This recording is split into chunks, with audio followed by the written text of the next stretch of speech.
That's Margaret from Melbourne. Good morning. Good morning to you, Margaret. Good morning, Lizzie from Thailand. Wow. So we've got Melbourne and Thailand straight away. That's fantastic. And Maureen and Margaret from Australia. You two lovely ladies are always on, and I really appreciate it because it's the middle of the night for you guys. So how wonderful that you make it each time.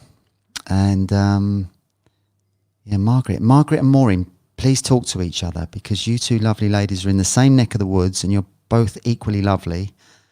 Good evening from Ireland. Hello, Denise. So it's starting to build up a little bit now.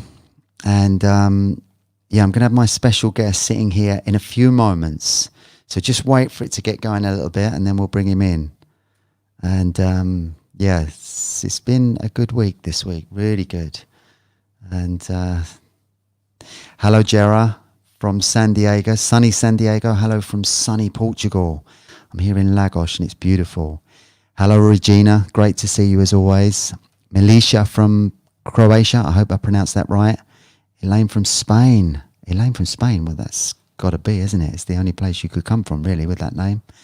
Lovely to see you. Patricia, hello again. Miranda Smiley, hello to you. Lovely to see you. Hello from sunny Bicester. That's Pauline. Rick from Texas. Hello, Rick. Suzanne. Hello, Suzanne. Karen. Tracy.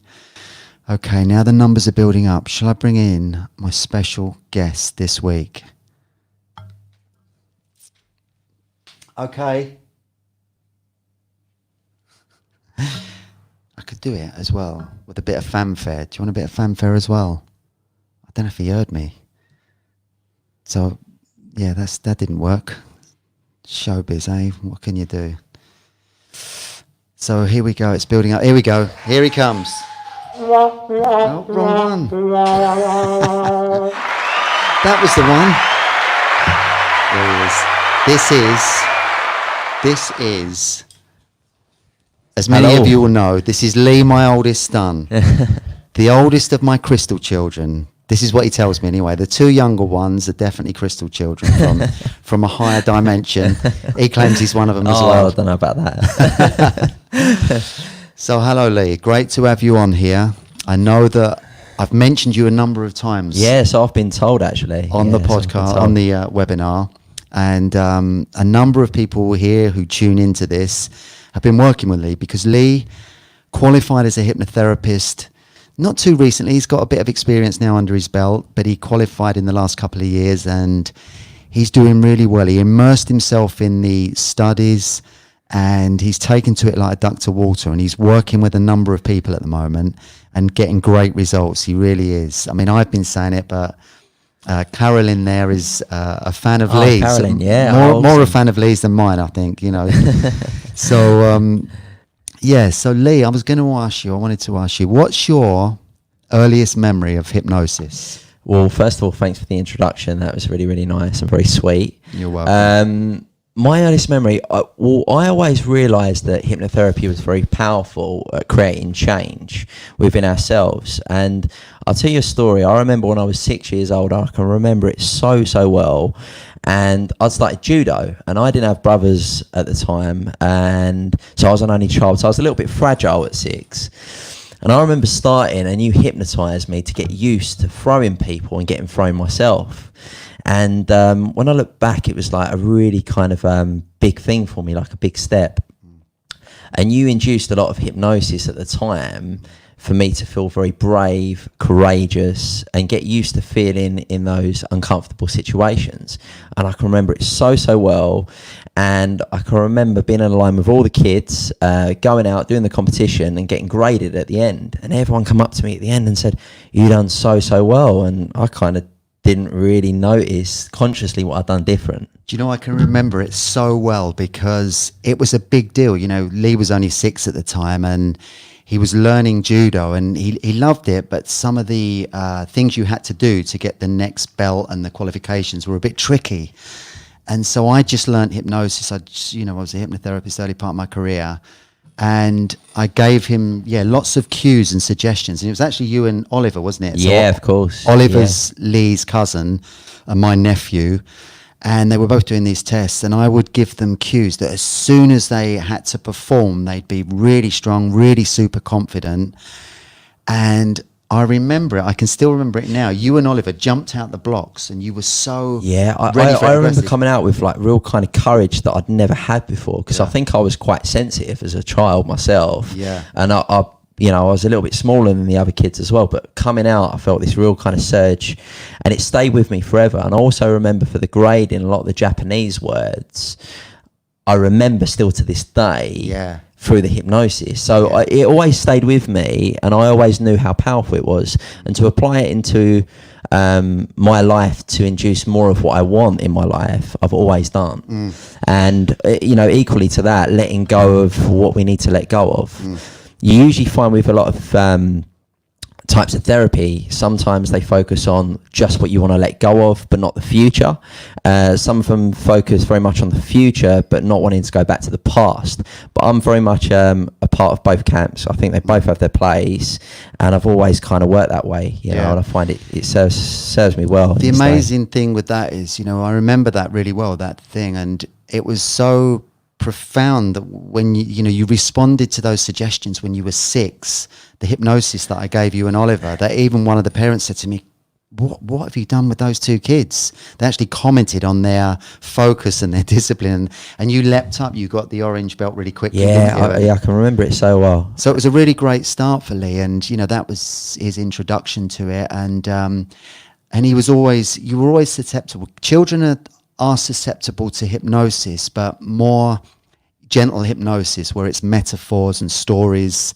So, I used to tell you sweet little stories, but interwoven with these lovely metaphors, for confidence and courage, that kind of thing. And, you've always really thrived, haven't you? Yeah. And priming as well. You always done lots of priming. So basically putting out the subtle suggestion of how I may feel during that time. So when it happens, the reference point's there in the unconscious mind. Yeah, absolutely. So what would you say, Lee? What was the turning point for you in becoming a hypnotherapist yourself? Because even, I'd been a hypnotherapist for a long time. You'd always known me as that, but it still wasn't necessarily an obvious thing, was it? I didn't push you into anything. And because of obviously the way that you've gone as well, and what you've done, it wasn't an obvious thing to me necessarily straight away. And I think it was very important to get a lot of life experience, do different things. And I was very fortunate to go to a lot of different places, learn a lot of great teachings in kind of India and, different parts of the world, which all helped kind of me get a good sort of overview of, what this experience is all about, the human experience. And how people react to different scenarios and situations.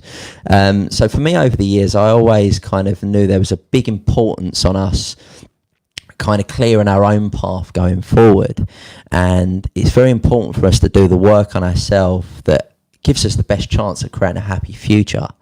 And I'd had first-hand experience in that, because I think when I was in my 20s, I just kind of thought, you have this kind of idealistic idea of how it may be and how life may unfold, and then when it kind of don't always go to plan, you'd be like, what, so I think I had a few kind of difficulties and challenges in my 20s, but kind of, I know it sounds a bit cliche, but you kind of come back from them and it gives you a good sort of worldly view. And then I think when I got in my 30s, I felt really kind of compelled to sort of put what I'd learned into the work that we do. And I think that's kind of molded how I work, because the way I use kind of parts of how you work, but I've also had really, really good training at the Quest Institute, and there's lots of new and progressive ways on how to approach therapy. And I think that kind of helped me amalgamate a way going forward of how to approach hypnotherapy. And I'd also say with Lee, you've got such an empathy for people, a natural empathy. He's universally loved. He's got time for I don't know about that. But no, I mean, his grandparents love him on both sides. He's very naturally compassionate. So it got to a point for me when you developed a certain amount of spiritual knowledge through the Krishna, going to India and that, and I could just see that it was an obvious thing for Lee to come into hypnotherapy, having compassion, empathy for people. And being at a certain age when you were totally ready for it, weren't you? Yeah, and it's important to read where to take the therapy sessions. A lot of the time with my clients, I find it's very much a case of, you know, you can look and maybe label a situation and think, oh, well, that's anxiety or depression. But that's not the best way to do it. It's very much should be tailored to the individual, because some people may see things in a certain way than someone else would. So it's important not to read a script and just recite something to someone and expect them to respond the same way. Well, do you know, that's how I started. Well, I think a lot of people did back sort of 25, 30 years ago, and I think it's evolved so much since then. Yeah. And I think, a lot of people did, you know. I relied on scripts. When I very first started, we came out of college and, you know, just scripts, and, you know, probably for 6 months or a year, I was reading down the scripts because, you know, I didn't quite have the confidence to go off and, you know, just improvise the sessions. But when I did, that was when I started getting the best results. But yeah, Lee, you've been doing that from day one. You've got that wisdom, you know, you got off to a flyer, you know, just through using your own I love natural instinct. Yeah, I've you know, I've got some amazing clients that I'm working with at the moment, getting, you know, like amazing results, and everyone's got different levels that they want to work on. Some people, it's a really, really big issue that's been there their whole lives. Other people want help with maybe performance, and again, it's evaluating each scenario individually and kind of going from there. But it's only through the kind of you know, good training and obviously experience in different areas about what way to take it. And it's also about loving what you do, isn't it? Because if you enjoy the work, then it becomes easier, doesn't it? And you've got your heart in it, you're connected with the client. You know, the dynamic between the therapist and the client is the most important part of the therapy, because I'm sure, you know, some of you have been to therapists and just not gelled, and you know, subsequently the session doesn't work. So you have to have faith in the therapist and, you know, believe in them for it to really work. So that's the most important part, you know. And so, you know, and he's my son, so I'm going to big him up, but he's got that naturally. He's got that natural rapport with people, you know, and that comes from just your life experience. I mean, Lee was an estate agent before doing this work. Don't tell him that. So, but it was a good grounding. Yeah, it was great. It was because fantastic, you have to sell houses to people, and you're working with people all the time. You know, for me, I was a cab driver. That was my thing. Yeah. And in a similar way, that was a good precursor to becoming a hypnotherapist. So it's good, and you've been flying, haven't you? And what's the main? Is there any common thing you're seeing for people at the moment, or is it a general? I mean, look, what is obviously we all. You know, circumstances and situations in life are thrust upon us, and we can't always control the external matters of our existence and the situations that we're in, but what we can change is our responses to them. And this can be from a kind of, you know, cognitive scientific point of view, but also like holistic point of view as well. Changing the energy, the way we respond, but also when we do that, it's like a ripple effect. So we don't just change how we feel about a situation, but we can change how people and situations respond to us. So it's what we call in hypnotherapy like a ripple effect. So you can emanate a different energy by changing what's going on within inside, if that makes sense. Absolutely. I hope it does anyway. We've got a couple of questions there. So any questions you've got for me and Lee together, then do please write them in. Maureen saying, Lee, it's lovely to hear a Pommy accent. I come on top Australia from Southampton. So you're originally from Southampton, yeah. So you probably got the Aussie twang, haven't you? So yeah, it's great to see all your names. And Marie is saying Lee H, top guy. Marie, my PA, knows Lee very well. My friend Neil's there as well. They're really good friends. Neil. Yeah. Neil's your friend from the Krishna temple, isn't he? Because Yeah, Lee's yeah. Very into Krishna consciousness, and it really, you know, from where I remember, it came from when we experienced ayahuasca, or when I went on an ayahuasca journey, as I've talked about before. And the story was I told Lee about it afterwards, and you were kind of half keen, weren't you? But you had a couple of friends that were really keen, and you know, so I kind of said to Lee at the time, I said, look, you know, Lee was much younger and kind of in more your sort of youth where you were out clubbing a lot, weren't you? And that Yeah, kind of course. Designer gear and all that. And the lads that Lee was knocking around with, they thought this was big, something to try, you know. And I said, look, ayahuasca is a very sacred ceremony. It's not about going and getting off your nut. It's about something that's very deep and very meaningful, and about clearing your shadow energy. And you, to cut a long story short, you guys went, didn't you? And it was a really powerful experience for you. Yeah. And it was a bit unsettling, wasn't it? But eventually that led you into Krishna consciousness. Yeah, I mean, it was a stepping stone for me to explore new paths and new ways of life. I know when I was younger, I kind of grew up with a kind of maybe typical materialist attitude of like, you kind of work, you go out on the grind, and at the weekend you can enjoy, going to the pub or the clubs or whatever it is at the time. And then I remember kind of getting to about 23 and wanting to experience, sort of a different way of existing. I thought, this can't just be it. There must be more going on here. There must be more to life. And then I started going to the Krishna temple, and for me it opened up new doors, new people. They had this kind of inbuilt happiness within themselves, this kind of radiance. And from that I was like, wow, I was, deeply impressed. But I'd look at them, I think, they've got something very, very special. But I didn't know what it was. It wasn't something that you could buy or kind of just get. It was something that you had to kind of cultivate. And, I watched how these guys lived, and they lived very kind of simple, but also very kind of humble as well within themselves. And it wasn't so much about necessarily the ideology for me. It was more about the kind of practices and the lifestyle of living simply and having happiness within yourself. And that, that broke down a door for me, and I changed everything. And really, you think the life you were living in Essex, very materialistic, fancy nightclubs, it was the polar opposite, really, wasn't it? Yeah, of course. So you took to it very quickly, didn't you? And that became, and then you started teaching me about Krishna consciousness. I kind of got into that a little bit, not as much as Lee, but from Lee going to the temple and meeting all these amazing people. Yeah, of course. And when we look at, like, we talk about hypnotherapy and hypnosis, and the programming in society is very strong.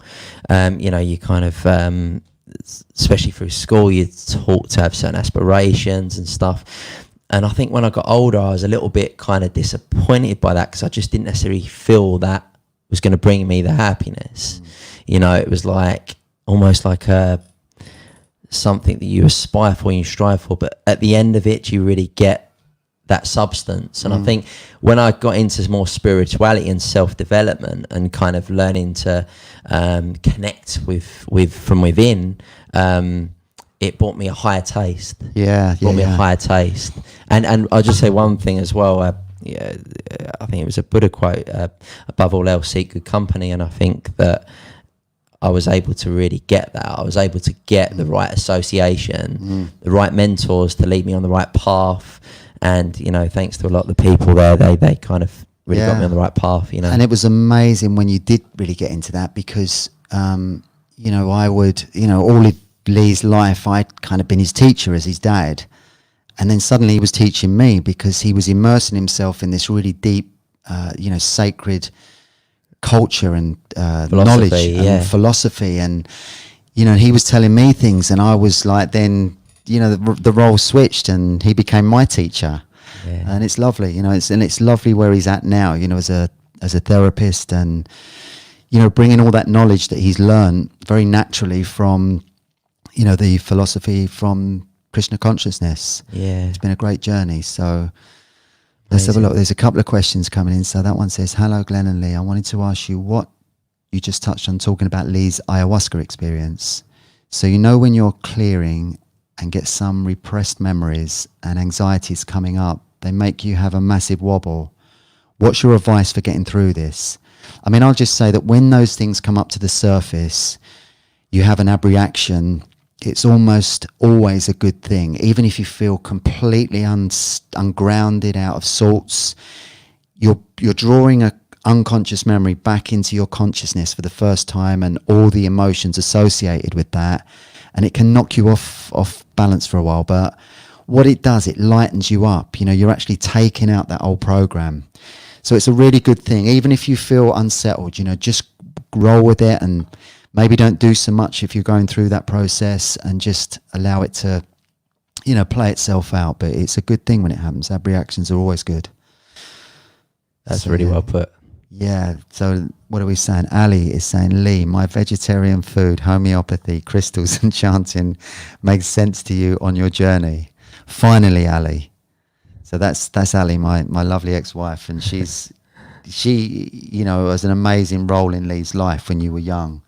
And Ali was very much into all that. You know, she just said homeopathy, crystals and chanting, but it was always funny because when you were little, you didn't always get it, did you? No, we had a funny story of that because years ago, we had a picture, myself and Ali, of Sai Baba.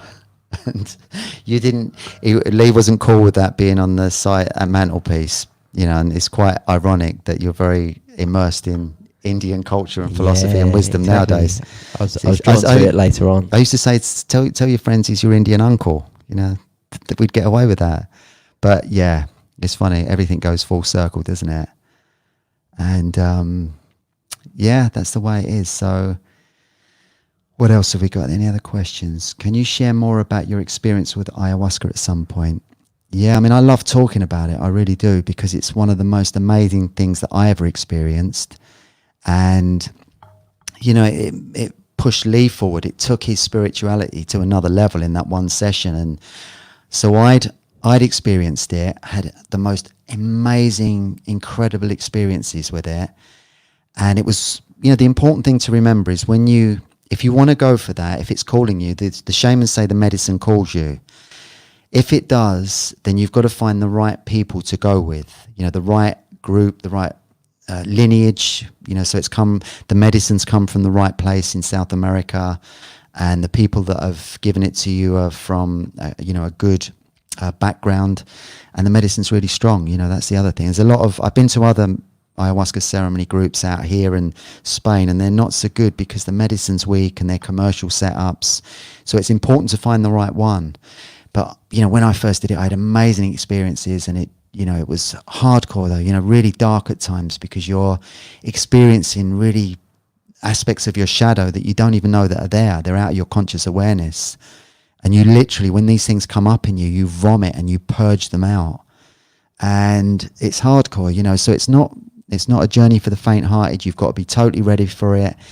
But it's an amazing thing. And our friend Neil, who's just posted there, he's on that journey, and every time I see him, he glows. He absolutely glows because he's doing so much clearing work. And that's what it's all about. You know, there's a great reward if you do that inner work. And ayahuasca is an amazing tool to do that. And, you know, Lee, I don't know if you want to talk a little bit about your experience with it. Yeah, of course. Yeah, I mean, for me at the time, it was kind of new ground and new territory, and it was like really challenging and difficult, the whole experience. But I think afterwards I really felt so much clearer within myself. You know, I felt there was like I had shifts that took place within myself, almost like you kind of shedding old ground and things that you need to get rid of. But, you know, it's not to say for me it was, I think I had a much tougher time during the ceremony than like you did, for instance. I think I wanted it. I'd read about it a number of times, and I was so ready for it. And when the opportunity came along, I grabbed it with both hands. I think with Lee, you did it because your mates were up for it, and I was talking about it, raving about it at the time. So your journey into it was a little bit different to mine. So you had a tougher time at the time, and probably you didn't have as much to clear as me, maybe. You know. Yeah, do you know what it felt like? I did though. Did it? Yeah, it was. I can remember it was. Yeah, it was really tough. I remember you the next day. You were just wiped out. You didn't know where you were. It's like the floor had been taken out from under your feet. I think I had a lot of revelations going forward and knew what direction I needed to go in. Yeah. You know, so it was good, and you know, at the time, as I say, it was very difficult. But I think I benefited from it afterwards. Massively. You know, massively. Going forward. Because it was soon after that you kind of found Krishna consciousness, and you started going to the temple and meeting all these amazing people. Yeah, and making the right lifestyle choices that were conducive to my path, and not just kind of,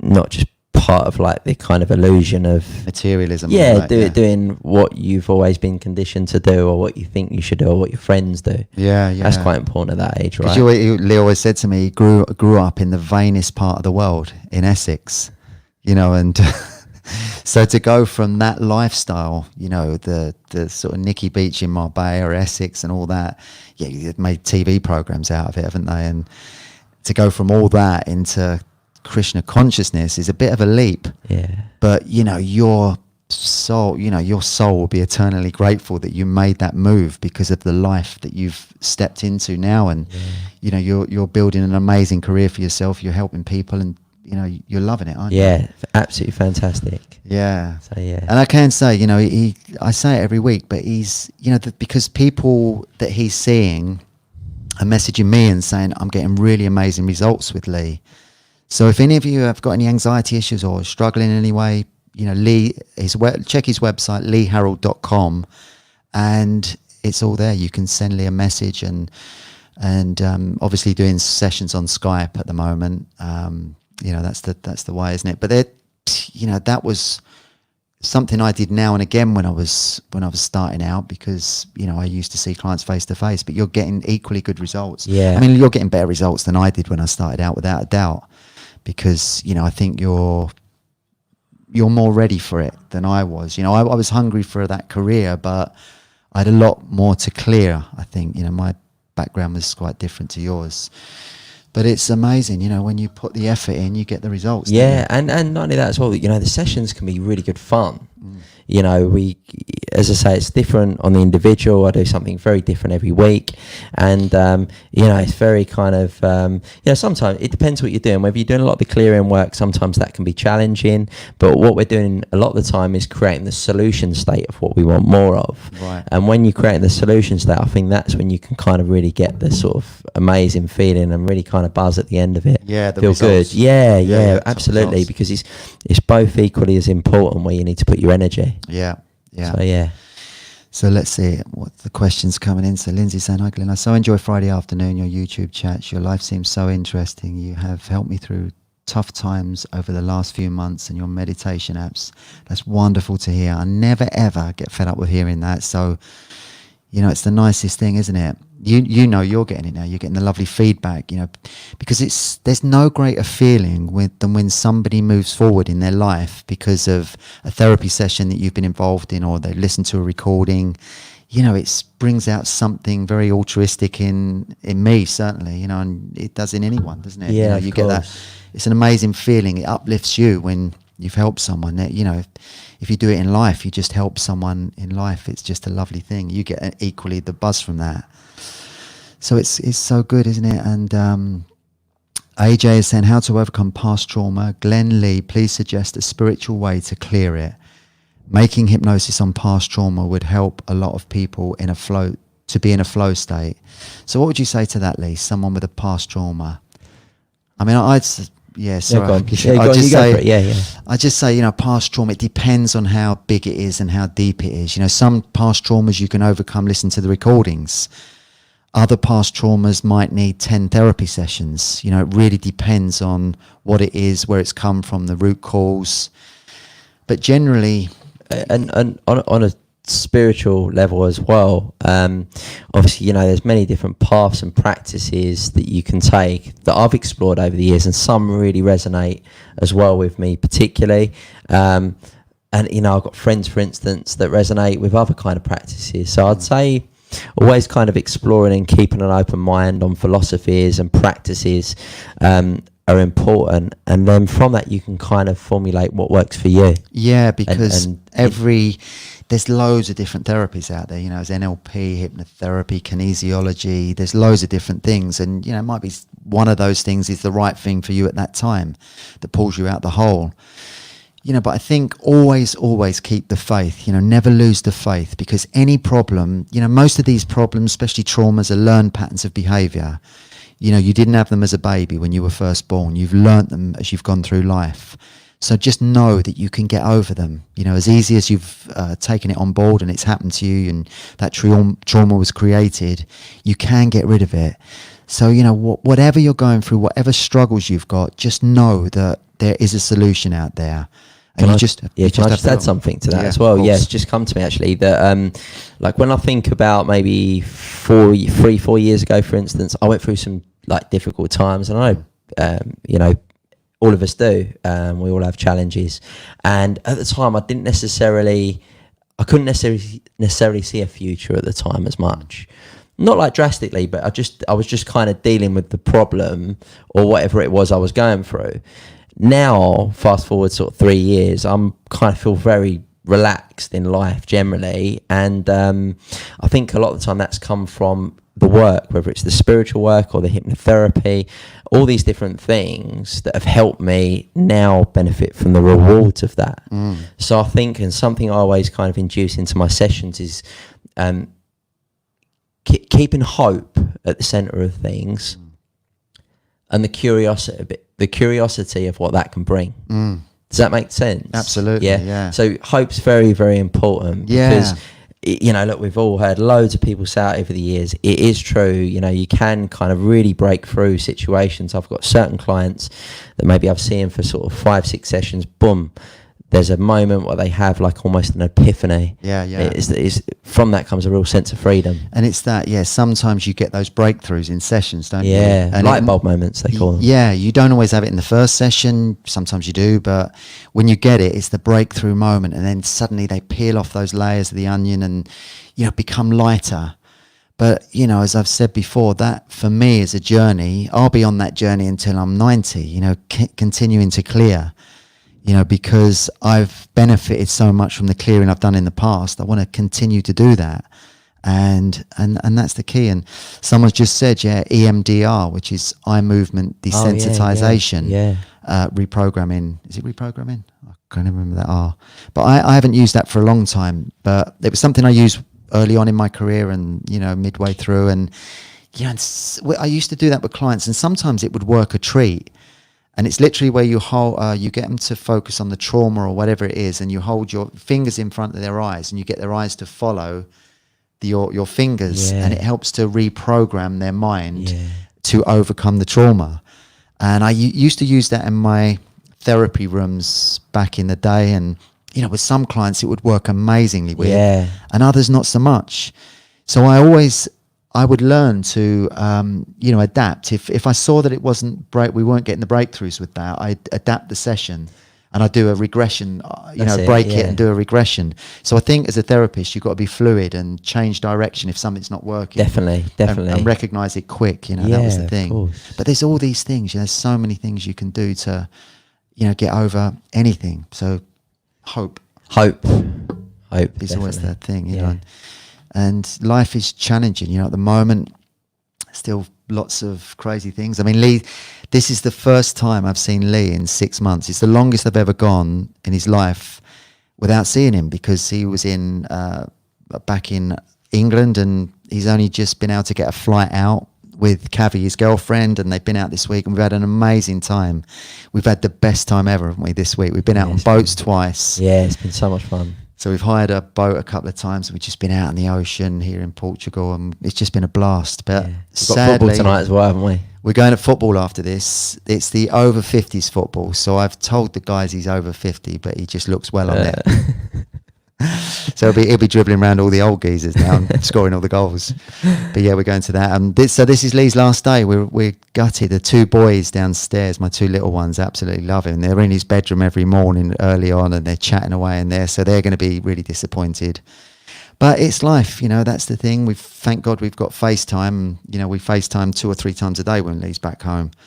So that's the thing, so if you are missing loved ones, I think that's the thing, to put it in perspective and have some gratitude for the times we live in, because we have got FaceTime and that, and and you're going to come back out again soon, aren't you? Yeah, hopefully we'll, because we have had the best time ever.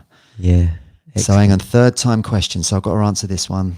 Can you please help me understand the difference between the 2 binaural sleep recordings? I've got to think about that. 2 binaural sleep recordings. I thought I only made 1 binaural sleep recording. No, I'll tell you what I've got.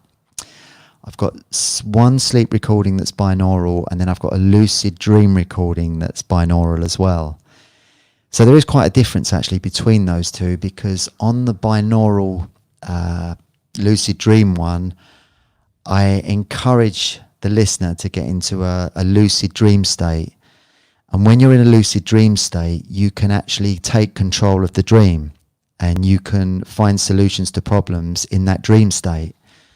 Now, again, with lucid dreaming, sometimes it can work. Sometimes people can do it really easily and quickly. I mean, I always struggle to get into that state.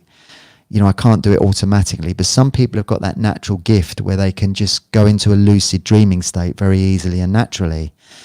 So, yeah, we've all got different talents and we're all made up differently. But so if you can do that, it's a really great thing to use, because you can overcome all kinds of problems and direct the dream wherever you want it to go. It's really powerful stuff. So that's the difference between those two recordings. One's a lucid dreaming sleep recording that you can go to bed with at night, and the other one's just a deep sleep where it relaxes you, relaxes your mind, your body, and lets you drop off. So that's the difference, yeah. So I'm glad I saw that question, because I try to answer as many questions as I can, and I always read them afterwards, and there's normally a couple of hundred. So sorry to you everyone that I don't answer the questions, you know, but I do read them back afterwards. And you can always email them in the week before, and I'll answer them the next Friday if you send an email into the office. So, yeah, someone's saying they saw our Instagram. Yeah, so we posted the boat pictures on Instagram, and I got told off actually, because we were bombing through the waters, having an absolute blast. And Nick, my wife, and Lee said, open the boat up. So I forgot you're supposed to have a ripcord tied to your waist, because when you open the boat up, if I bounced out the boat, it would just carry on, because it doesn't, but if you've got the cord on, it pulls the cord and cuts the engine out. So I got told off because people couldn't see my ripcord. So fortunately though, I didn't bounce out the boat, and we had a good day, didn't we? It was amazing. Oh, it's brilliant, yeah. And it fantastic. Just an amazing day, wasn't it, on the boat? Very good. Living the dream. So let's answer a few more questions, shall we? I'm going to do a little meditation very soon. Big hug to all from Slovenia. Thank you so much. Lee knows the best place in the world to live. He does. Yeah. Is that Essex or Portugal? I think I know the answer. Those two are both awesome meditations. Thank you, Christy. And binaural subliminal and binaural hypnosis. Yeah, I've got a few subliminal recordings as well. And another thing, I've just released a recording that now is in both apps, I believe. So it's the Awaken and Ascend recording. I put that out. It always takes a little while to get into the apps. It's been on the membership site for a couple of weeks. Now it's in the apps. It's been on the Android Relax and Sleep Well app.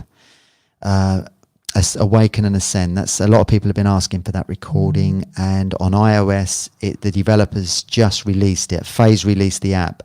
So it will be available in the next few days. And I also did a podcast, my very first podcast this week. And I put the short version of Awaken and Ascend. So if you want to listen to the free version of that, listen to the podcast. It's the very first, and it's on Apple. I think it's waiting to be approved on Google. It's on Spotify and a few other podcast platforms. So have a look out for that. And that question there as well. Okay. Do you want to? You go for it. Yeah? Yeah. So this is from Christy. What is higher levels of consciousness? What does that mean? I mean, that could be answered in quite a few different ways. You go for that one.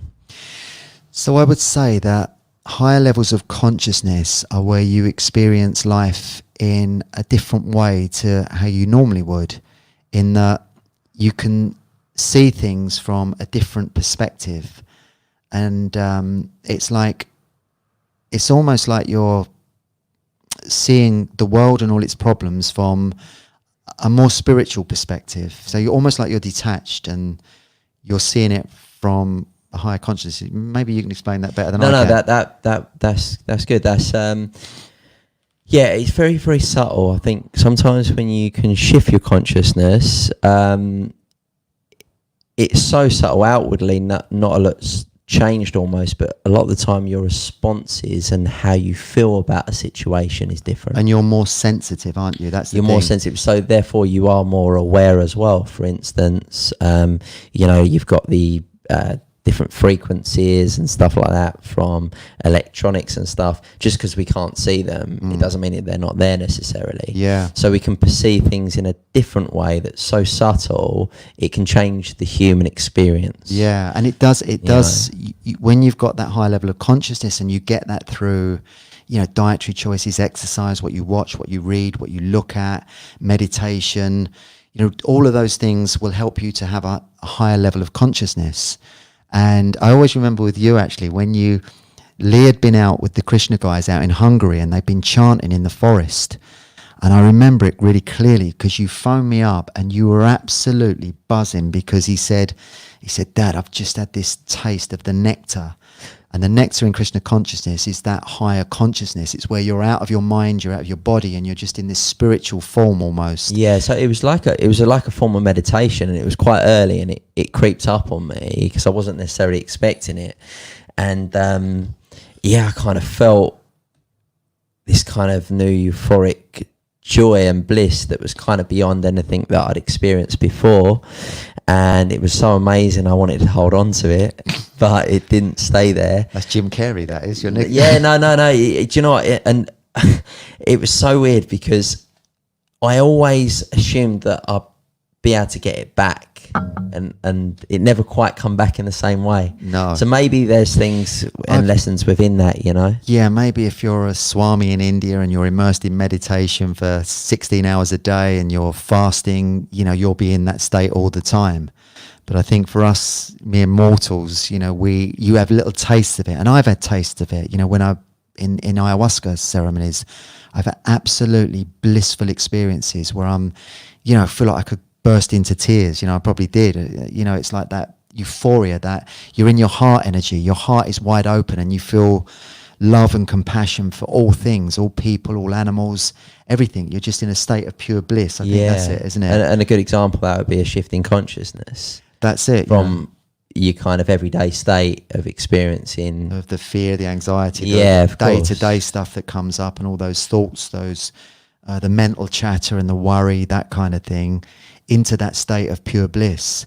And you can attain that. If you want to work at it, you can attain that higher level of consciousness and that blissful state where you're not connecting with fear, anxiety, worry. You're just beyond that. You've risen above it. And I always remember you said the Krishna guys called it nectar. Yeah. So it's nectar. When you feel that, it's the sweetest taste. It's so pure and it's so lovely, and you just want to be in it all the time. Yeah.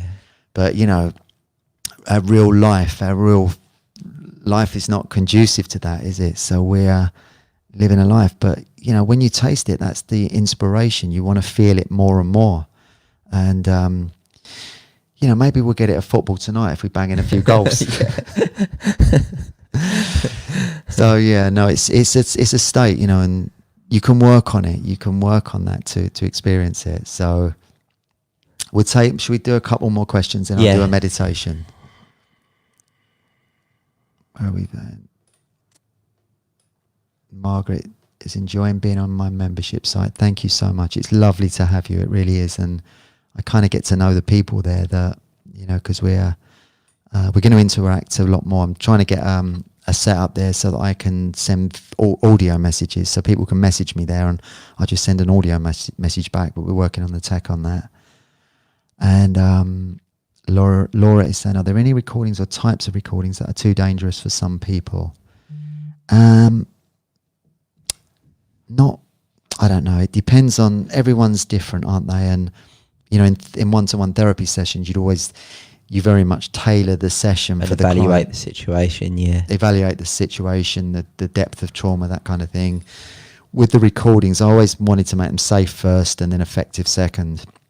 And, all the millions of people that have listened, we've never had any problems. So I did that. I made them safe. And this is making me feel so much better, from Miranda. That's so great to hear. I love that. And I'm going to do a little meditation. So Neil, our friend Neil, saying, give a shout out to the humble mushrooms too. Powerful medicine. They are magic mushrooms. Not for everyone, but you can have amazing experiences with them and experience the nectar again with mushrooms if that's your journey. You know, for some it's meditation, for some it's mushrooms, for some it's ayahuasca. You know, it's an amazing abundance of things that we've got that we can experience that take us into those amazing states. So I just want to say now, thank you so much, Lee, for being on here. He's a rising star in hypnotherapy. He really is, and he's gonna, you know, continue to get great results. And you know, so if you need any help, Lee's your man. I just want to say thanks for this experience. It's really, really nice, and thank you everyone for listening as well. We'll have a lovely weekend. We will. All right. Score a few I'll leave goals you to it. I'll get ready for football now. Yeah. Gonna go and dust my boots off. Get my boots as well. Yeah. Right. So we're going to do a nice meditation now. So I'll sit in this chair. So if you all get yourself nice and comfortable, not quite centered there, am I? Hang on. There we go. That's cool. So if you just get yourself nice and comfortable, take a few deep breaths and just close your eyes and breathe very slowly now, in through your nose and out through your mouth.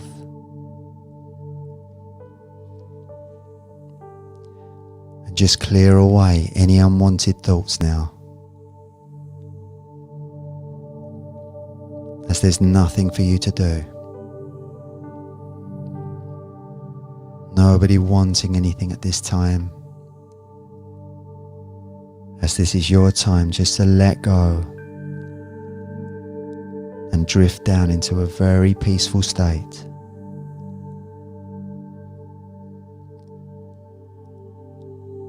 And maybe you can allow yourself to completely let go and drift down and experience that higher consciousness state. And you do that by letting go of all thought, just allowing your mind to go completely blank. And just surrendering now.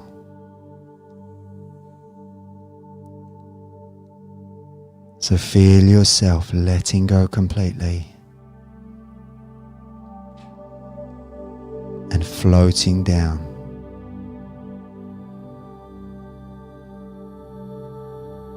Almost like a feather just floating down through the air backwards and forwards. Deeper and deeper.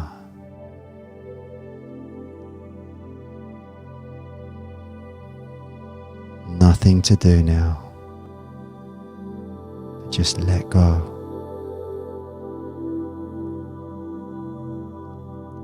Feeling very safe and secure.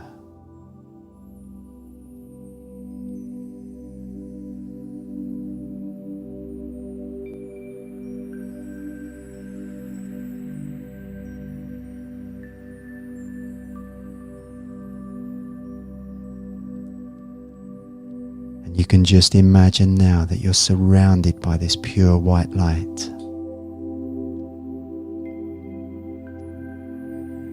This protective energy.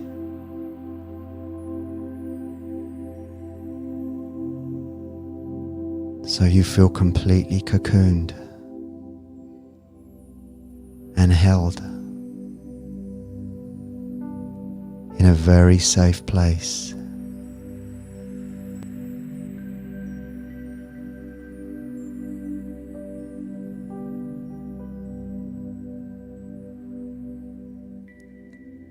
And in this safe place,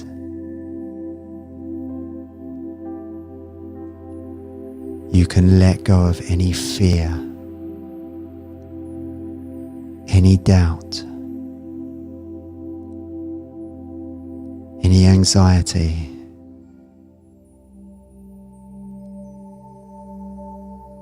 You can let go of any lower vibrational stuff. that's been holding you back.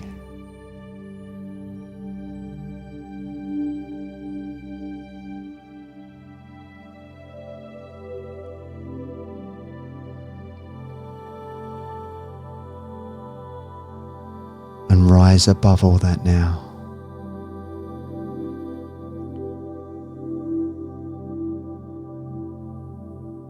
As fear, worry and anxiety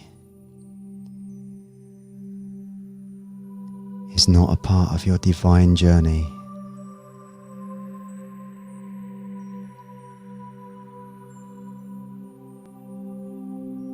And you will find yourself able to rise above them more and more now.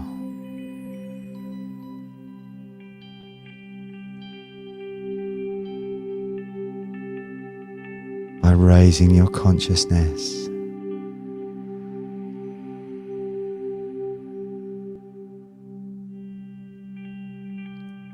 and really enjoying being in this safe space.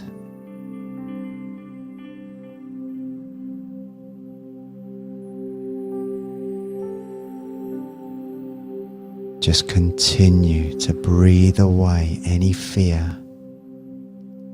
any worry, any regrets, and feel very strong and safe now and good in yourself.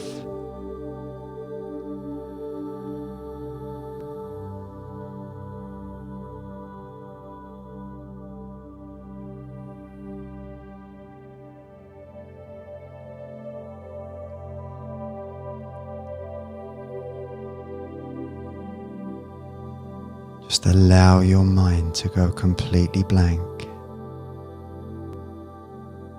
and connect with your feelings.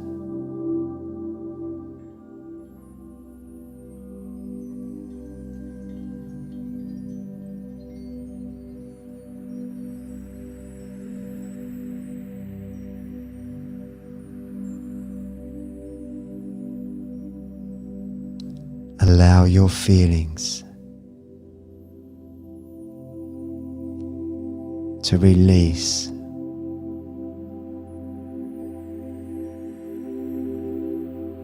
any fears, any traces of fears, any worries or regrets. Just feel that you're letting them go. Don't think about it.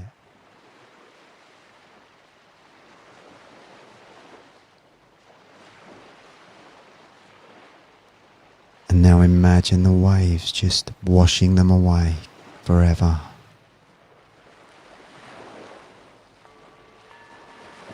Any self-doubt or any regret, just allow the waves to wash them away.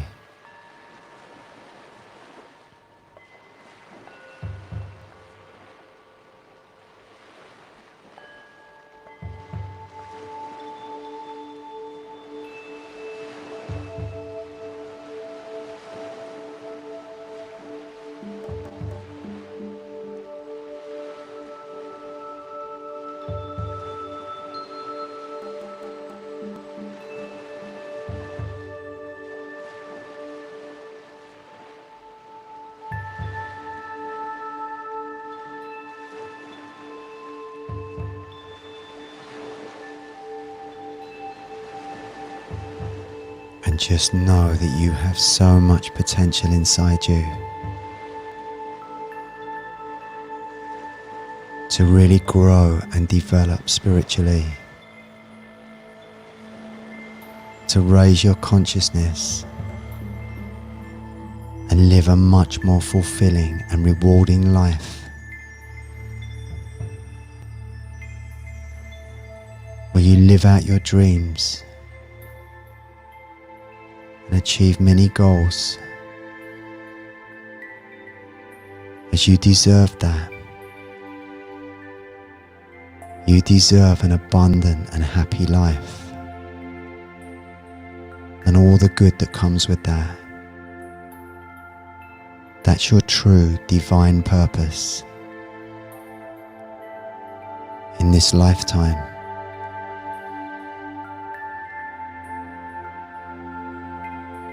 And I'm going to suggest to you now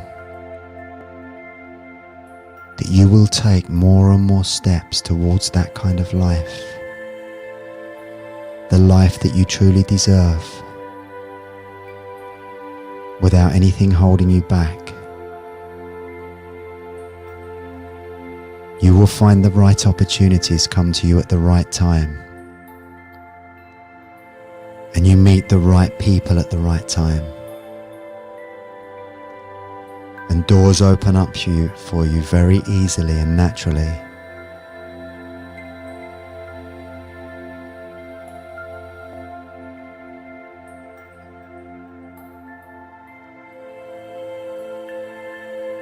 You really love this feeling of working on yourself and raising your consciousness and stepping into your true power.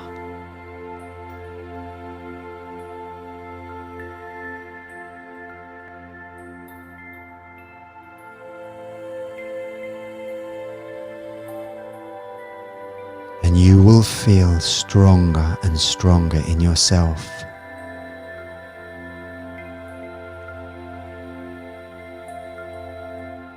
And trust in your intuition and your guidance so much more.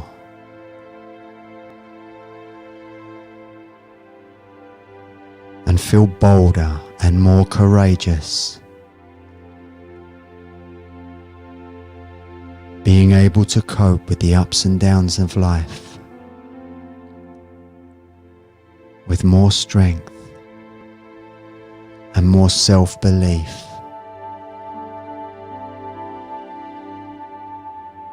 So whenever challenging situations come along, you will immediately rise to them and feel this surge of strength and confidence and self-belief.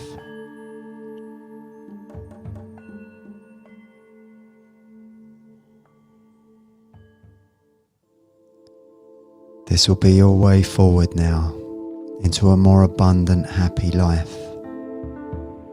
And you will experience more higher consciousness moments. And that will be your goal, to live a very conscious life where you experience that nectar, that sweetness more and more often. As when you do the inner work, those are the rewards.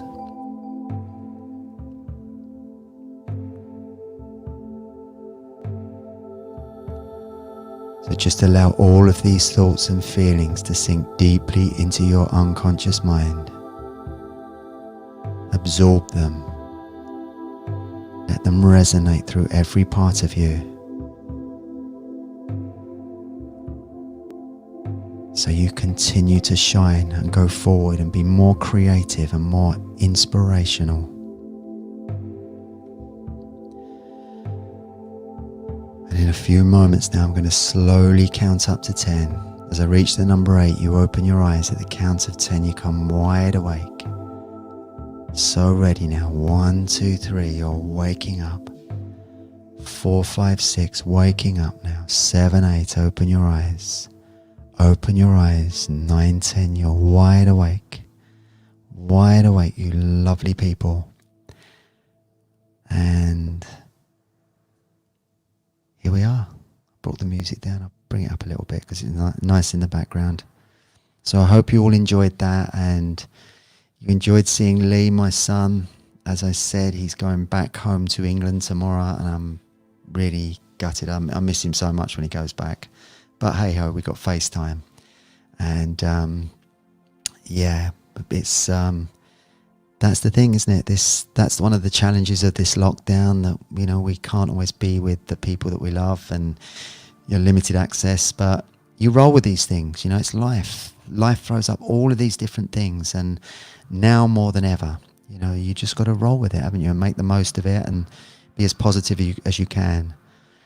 And Wendy's saying, do you do a one-to-one session? I don't anymore, Wendy. Very, very occasionally.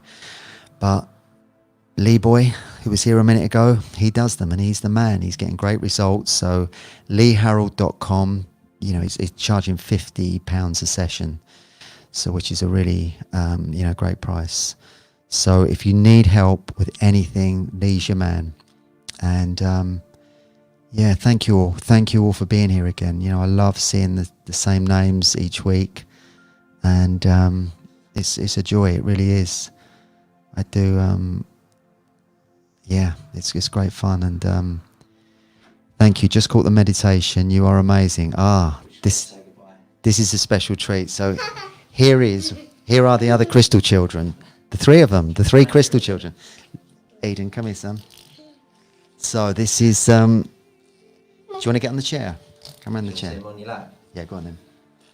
So these are my beautiful little nippers.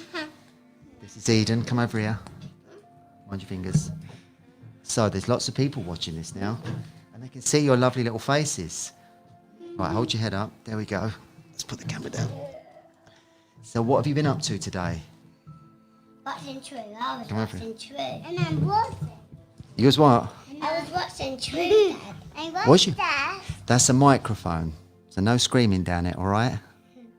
So do you know there's 170 people watching this? That's good, isn't it? Do you want to say anything to them? Do you think one day you might become a hypnotherapist like your brother Lee? We'd have a dynasty then, wouldn't we? That'd be amazing, the Harrold hypnotherapy dynasty, because my wife Nicola, she's a hypnotherapist, so if these two follow suit, we'll have a proper dynasty. So thank you so much for being here. It's really amazing to see you all. And yeah, I didn't expect this little treat. So I'm off to football now. I'm going to play football and hopefully score a few goals. So I'll see you all next week, Friday at 5 p.m. Lots of love to you all. I hope you have an amazing weekend and week. Bye-bye.